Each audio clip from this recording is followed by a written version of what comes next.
Well, good morning, everyone, and welcome to the Juniper Center Thrive Live, where we have conversations with guests about all kinds of things having to do with mental health so we can try to normalize these conversations because everyone needs to be thinking about and talking about mental health right now.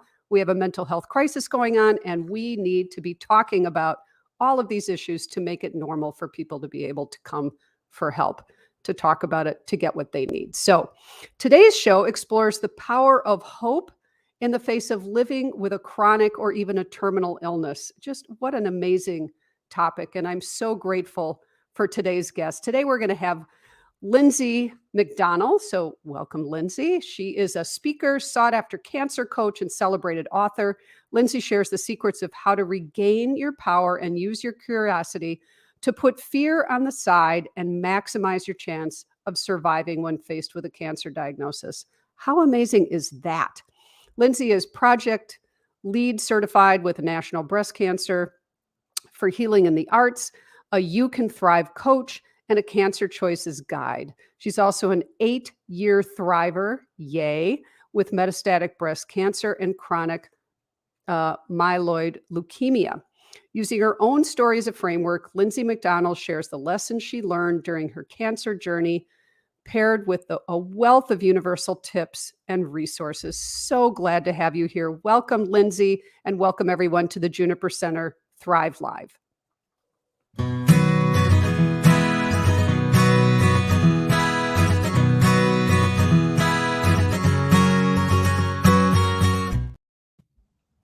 Well, good morning, Lindsay. How are you? I'm terrific. How are Oh, you?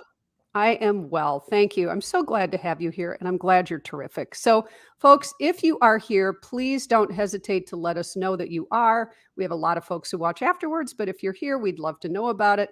Please say a quick hello in the comments section, and we'll say hello back. And feel free, you can ask a question of Lindsay or of me at any point in time. So, Lindsay, I really have great respect for your willingness to share your journey. For some folks, it's a super private thing. They feel like they're going to drive people away if they talk about it or scare people because this scares people. And so, thank goodness you're out there and talking about it. Good morning, Don. Nice to have you here. So I really, really appreciate it. Appreciate it. So can you tell us about your personal story of living with cancer, please? Um, so I'm going to take that from diagnosis. There was a lot of ups and downs in the beginning. I had to learn to be comfortable with the fact that I was metastatic fairly quickly. Mm. So I had to become comfortable with how am I going to live a joyful life and not worry all the time. And one of the things that became very important to me was that I was respected by my doctors as I respected them. And Mm. then we could have a true conversation about what was going on. I also learned to sort of take back my own power. So I didn't ever have to feel like a victim of this disease. And that allowed me to stay centered and to move forward in this process. Mm. That's incredible. So that concept of becoming joyful, how could you become joyful? Like, you were super intentional about that. I was. You you wanted to be joyful and not worry all the time, which I think that's what lots of folks would want for themselves or for their loved one in that kind of situation. And you said that the respect of doctors, and there were other things that went into that, but what was your recipe for that, to try to become joyful and not worry all the time? Well, for me, not worrying means I had to do some research. I had to know as much as I could about this disease because then I was able to have, as I said, a little power back. Mhm. Once I had that, then it was almost like a job. So Mhm. you have a job, you do pieces of the job to maintain your health, and then you're free to live your life Mhm. and put it away. Mhm. I mean, with cancer, you always sort of have it in the back of your mind, but it wasn't right up front. Mhm. For me, conquering the fear of cancer and letting my curiosity about it take over Mm. changed the entire dynamic. Wow. So you used curiosity, knowledge, of course. I mean, and it's so hard not to get online and be like doing all this research when we have an ache or a pain or anything. So I'm sure you had to sift through and try to find really good resources. But so good knowledge is good power. And that you're Evidence-based knowledge is evident. good power. Thank you. Evidence-based knowledge. Can you say a quick word about that? So, because right, we all do that. Oh, I have this ache and this pain, and or I got this diagnosis. What? How do you find evidence-based power, evidence-based research to be Well, you empowered? need to actually go to some of the major sites, whether it's cancerchoices.org or American Cancer Society. You have to start at the people that have the evidence. I also went to a number of seminars where the people that were talking were vetted. And Mm, one of the things that happens when you are first diagnosed with cancer is that people come to you with all sorts of advice. And the mhm, reality is, it may not be evidence based, other than it happened to an aunt of theirs, or they don't actually know what's going on in your body, because all of us are different. And so you need to be kind to let them know, hey, I understand. It's appreciated, but I can't listen right now. I mm. need to find my own place, and then we can talk about this. Right. People really want to be helpful, and they think they're Thank helpful by you. telling you about their Aunt Trudy, and what she went through and what worked for her and the, snake oil that she used that helped and, or whatever, or maybe something that really was useful and helpful or this type of chemo. But it's such a personal journey. And so, you use the word empowered. You had to be empowered to calm your mind so that you could do that research, so that your life wasn't going to just be ruled by this, so you could have that curiosity, and also setting limits with people and saying thank you, no thank you. That's not particularly useful. So I mean, I don't know that there's a better way. I mean, who knows, but is there a better way to approach something like this? This sounds like for you, and I would imagine for others, this could be a very powerful way. And to go to something like cancerchoices.org or the American Cancer Society, finding really good resources, the people who you think are reputable and would know. So you've called this your Dance with Cancer. Tell us about that, please. So, very, very early on in this, I realized that fighting in and of itself made me uncomfortable. And also, if I didn't survive, and one day I won't have, that if somebody said I lost my battle with cancer, I would be rolling over in my grave, Mm, because I worked hard. And I realized that a much better metaphor for it was dancing, because with dancing, I could learn new steps. I could make cancer, which I have to do, my partner in getting mhm, through the rest of my life. And dancing doesn't exhaust me. mm, And it was just a way, and it's a serious way to think about it in a different situation. Because again, fighting is exhausting. And I think of it like Tai Chi or something, where really it's a puzzle. And mhm. y it's not a win-lose thing. It's a, "Let's do this." Mhm. I love that, Lindsay. What a much better framework, right? And so much of what we read about is battles, winning battles, losing battles, trying to win the battle, and that's a tough one. It's really hard to win. I mean, there are things that you can do, but you're right, that mindset of I'm battling, right? How are you not in fight or flight then? If you're Exactly. dancing, right? We're trying to get out of fight or flight. If you're dancing, And this is your partner. You're going to work with it. Exactly. You have to welcome it in, and you have to be in step together. And What it a helps with the fear issue.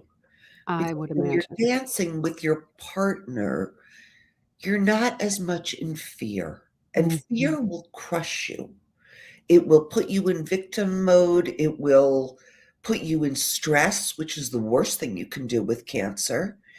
And Yeah. dancing doesn't do that. It lets me come back to center. Mm. I love that. Having been a dancer at one point, that's really delightful to me, right? Because the feeling when you're if for those of you who like to dance, I mean, I think we can get the metaphor of how much more free that feels, just the different mindset, right? When I think of fear, it's, fear and anxiety and stress and fighting, it's kind of this sort of thing, and what you're trying to do is calm your system, calm your body. That's the whole that's it. Mhm, Because when you're calm, you can look at things objectively. mhm, And when you can look at things objectively, it becomes a project. And we've all done projects in our life. mhm. Exactly. I love that. It's a project, It's a and project. you need to take care of yourself Yep. and attend to your partner, even if you're not getting along so well and it's not the one you would have picked. But so you mentioned your treatment and finding doctors that respected you, and thank goodness, right? I mean, we've all heard stories of doctors that are some are fabulous and some are burdened and burned out, and that's just not their thing. So, what did you find was missing in your treatment? You were an interior designer for quite a while, but you've gotten yourself some other training over the last several years. You weren't like in the medical community. What were the challenges you faced, and what did you do about those? I had to understand, as I said earlier, my cancer. That actually led to understanding many more cancers. Mm, And it was comfortable for me. I was not afraid of learning these things. mhm, And as I learned them and as I got curious, it which was much easier to work with doctors because I wasn't coming to them and saying, "Do you have all the answers?" I mm, was coming to them and saying, "Hey, this is where we are. What are our plan A, B, and C? What about this or that?" But never really with an urgency or an anger, with a curiosity, and that mm, changed the relationship between the doctors and I. I mhm, did not run into, for whatever reason, part of it is because I did not take this with anger. So I did not run into a lot of doctors that said, only got 20 minutes. I'm going to treat the disease, not the person. That is a huge thing in this field. And really, it's the person that needs to be treated. So you need to let them know who the person is, not just the disease. mm. Right. So, I mean, the benefits of being able to calm your system and go in with curiosity and not go in panicked. And even our physicians are going to feel that, right? There is this co-regulation that happens, this thing that happens when two people are together. We feel each other's energy, right? And it's nervous system Absolutely. activation, right? So your physician could come in and sit down and partner with you because they weren't having to battle your fear and your Exactly. anger. Mm. What a great way to think about all of the benefits of getting your nervous system as calm as you can, which thank goodness you could, and I hope other people can as well. So oh, I'm sorry, go ahead. I have a system. Fabulous. So, what I do and what I did is I took a look at all of the things in my life that stressed me out. Mm, And there were plenty. And then I looked at all of the things where I am in flow, where I am feeling wonderful.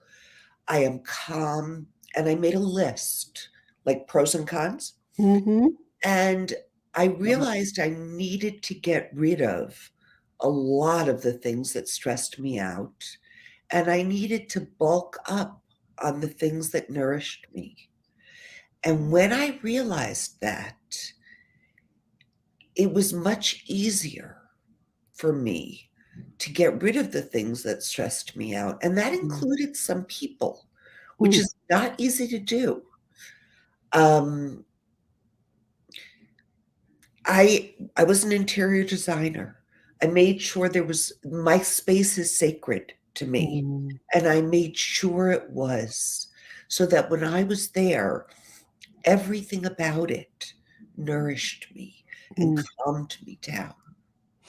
Mm. Right. So you worked on your system internally and you worked on your environment externally, whether that was people, your space, um, things that you thought about, things that where you allowed your attention to settle.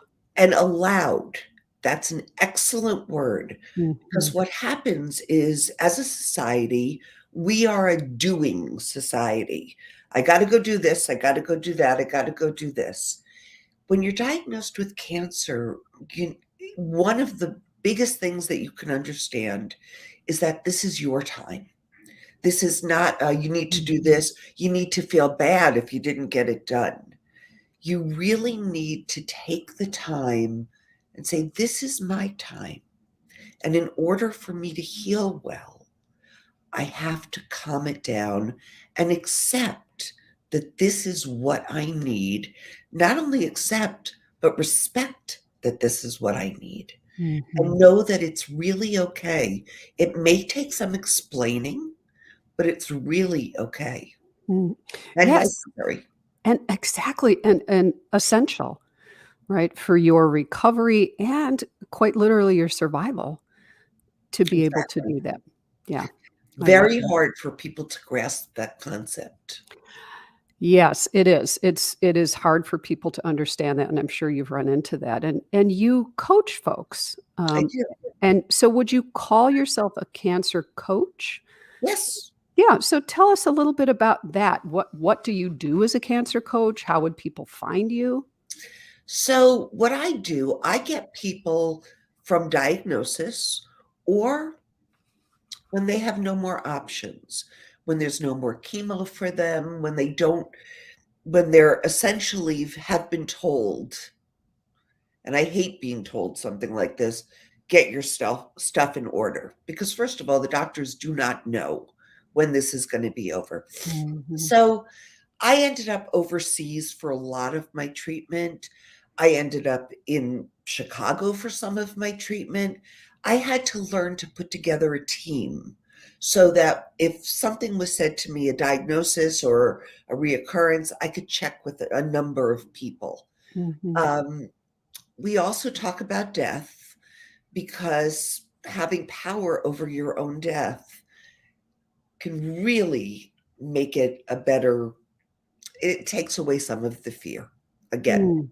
for the people with the early diagnosis who are so overwhelmed and so confused, what we talk about is embracing that fear for a short time, and Mhm. then let's get started as a project. And what Mhm. are the steps we need to take to keep you knowledgeable, to keep you out of fear, and to keep you empowered? Mm. And then there's the middle group, which is all about, well, this treatment's not working. What do you suggest? I don't give medical advice. I tell them where to go to get the medical advice. Mhm. And many times what my experience was with it, because it's been 9 years. I have two different kinds of cancer Mhm. Right, and a joyful life. and living a joyful life, and that's present tense. You're saying, "I have 2 different kinds of cancer," I not, do. "I had." I mean, this is so folks, this is somebody who is living this. So, Lindsay, yes, and please look at your dancewithcancer.com. Lindsay's written a book. We'll make sure we make that information available. Oh, To your point, people are I mean, they're afraid, and people around them don't want to talk about that. Be positive. Don't think about the negative. Don't think about dying. You're going to be okay. Right? Exactly. And then they feel really stuck because they feel like not they're looking for someone to help them. And the people around them are so upset and afraid they can't talk about it. So, And not only that, you become afraid of disappointing them, yes, which is a whole nother piece. yes, right. And so a lot of that is allowing yourself to be Mm, kind and to tell them, at this moment, I can't hear this. I know that you love me. I know that you're trying to support me, but I cannot hear it right this second. I mhm, need to get my feet under me. mhm, And I think that almost everybody in the world has had to do something like that. So if you come at it with kindness, they understand. mhm. Yeah, right. Right. Again, I mean, being able to set those limits and say, I can do this, but I can't do that. And the way you said that is so beautiful. It's like sandwiching the message between thank you, I know you love me. I can't deal with this right now. I need to get my feet underneath me. Thank you, though I know you care. So, but you're someone that people can come and talk to. And you know probably better than most people, and everybody's journey is different. So I think when we say, "Oh, I understand exactly how you feel," no, you don't. I mean, none of us do, even if we've been there. But you are willing, able to speak the language to really walk with them as a coach. That's really what you're doing, right? I mean, My so favorite thing in the world to do. yeah, so how amazing is that? Thank goodness for you. So, what does that journey look like for someone if they were to contact you and reach out, whether they're early, middle, late stage, really toward the end? What would that journey And look like? it and it does depend on that. Mhm, Um, it's all about the stage that they're at and what mm, they need. My mhm, job is not to tell them what they need. My job is to listen to them, to find out what they need, and mhm, then, there's no judgment in any of this. mhm, So it's to let them know that they've got somebody who is very invested in helping them, is very invested in driving along with them. And I am full of knowledge and resources. So what they get from me is that. mhm, I just mhm, had somebody contact me and said I had made a profound impact in letting them be able to live the way that they wanted to live. mhm. And that was huge for me. I would admit, right, to hear that you really did make the impact that you're trying to make, right? So if you're going to coach someone, it will depend on what stage they're in, but you have walked that journey, you're continuing to walk that journey with 2 different illnesses, 2 different cancers, and you just had COVID. So, I mean, like, you you've you've had it. I mean, you're absolutely living with all of those things and can appreciate it. So, how would someone get a hold of you so that they could connect with you and ask some questions, maybe work with you as a coach, use you as a Sure. resource? My email is Lindsay, Lindsay, at yourdancewithcancer.com.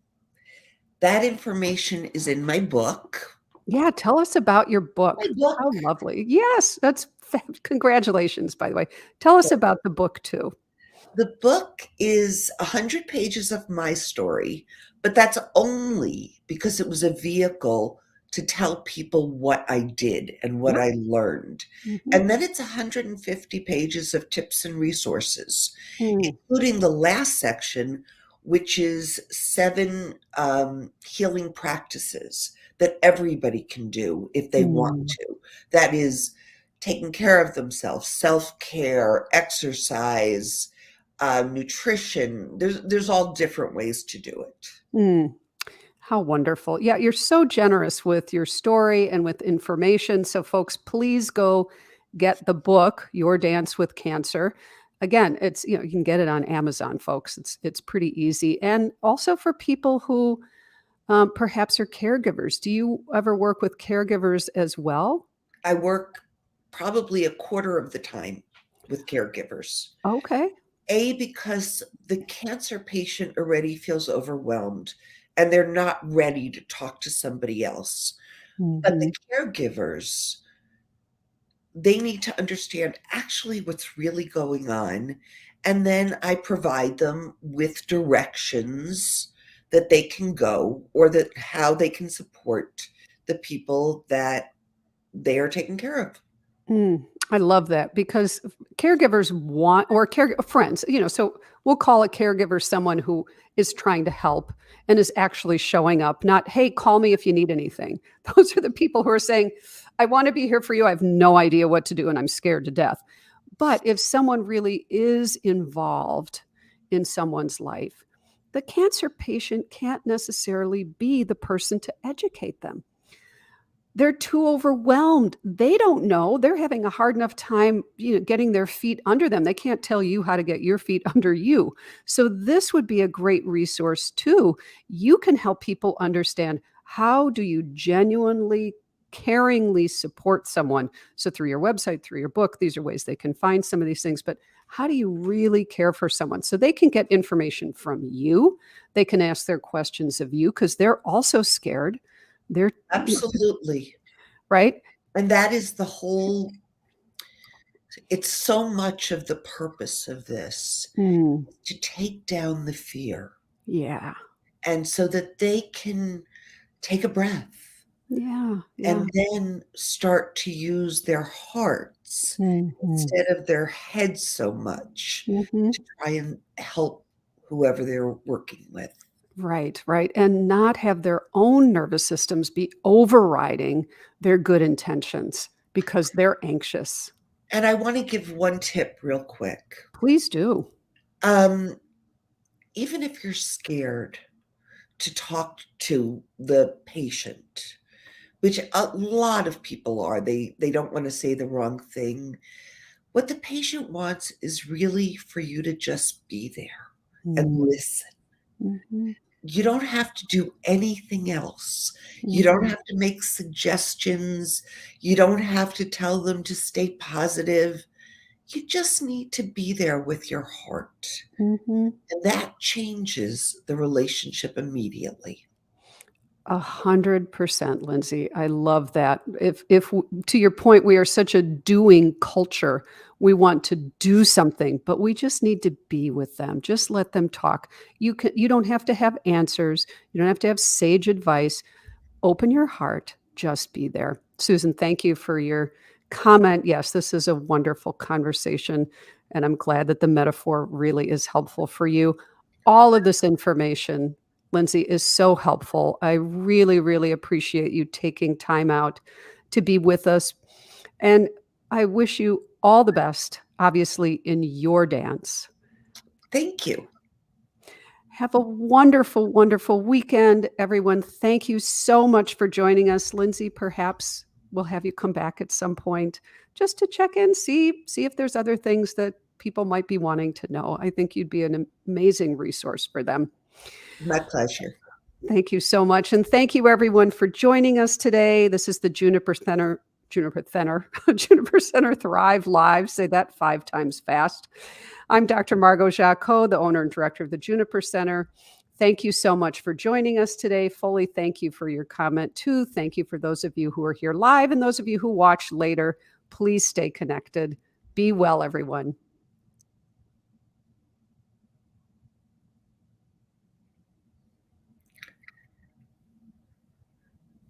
Thank you, Liz.